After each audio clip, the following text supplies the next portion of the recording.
আসলে বাংলা বান্ধাকে আগে আসছিল কেউ এখানে? আমাদের কেউ এসো নাই।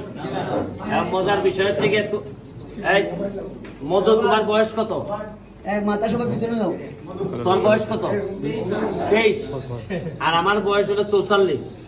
তুমি 23 বছর বয়সে বাংলা বান্ধা আইছো, আর আমি 44 বছর বয়সে প্রথম আজকে আইছি। তোমরা কিন্তু আমার চেয়ে প্রায় 20 বছর আগে আছো, এবং এটা আসলে আমাদের জন্য সম্মানের যে আমরা এত দূর পর্যন্ত আইসা আজকে খেলে। তবে আমার কষ্ট লাগছে যে একজন 44 বছরের বুড়ার গোলে তোমরা জিততে হয়েছে।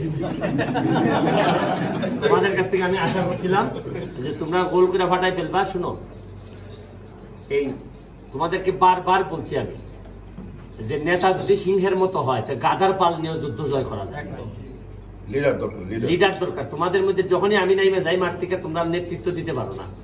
দেখো, আমি নামার পরে কিন্তু 1 মিনিটের মধ্যে শর্ট মারছি গোলে, আমার জুড়ে যায় নাই কিন্তু গেছে তো।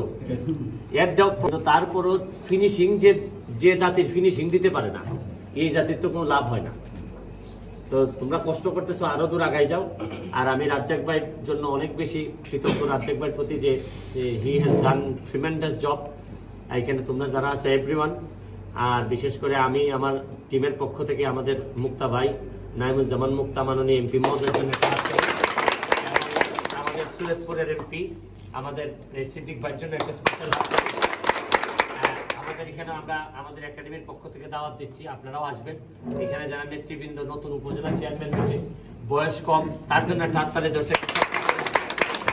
উপজেলা চেয়ারম্যান হয়েছে, আর বিশেষ করে বেশি হাততালি দিতে হয় আমাদের এই ইউনিয়নের চেয়ারম্যান গোল।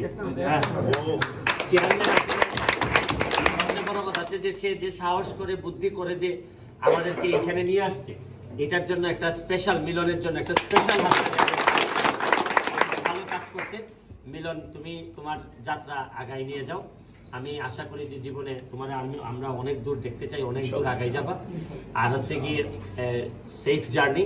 আমি তো কালকে যাব, দেখা হবে আগামী সপ্তাহ থেকে। তো আমরা আমাদের এলাকায় আবার বিভিন্ন কাজ আছে, কাজে আমরা জড়াই পড়বো। এবং আপনি শুনে ভাল লাগবে যে এই একাডেমি আমার নির্বাচনে এরা এক একটা ফাইটারের মতো কাজ করছে, এক একটা সোলজারের মতো কাজ করছে। এবং এরা মানে আমার যে প্রতিপক্ষ, এরা বুঝতেই পারে নাই যে এই অ্যাটাকটা কই থেকে আসছে। এরা ভাবছে যে আমার চাচাতো ভাই মনে হয় নির্বাচন প্রচারণা চালাচ্ছে, বা আমার মামা তো ভাই। আসলে এরা সব গেরিলা, এরা গেরিলা ফাইটারের মতো আমার আগে গেছে। এটা একটা ট্রিমেন্ডাস জব। তো ভাই শেষ করবে, আমি দুই কথা বলে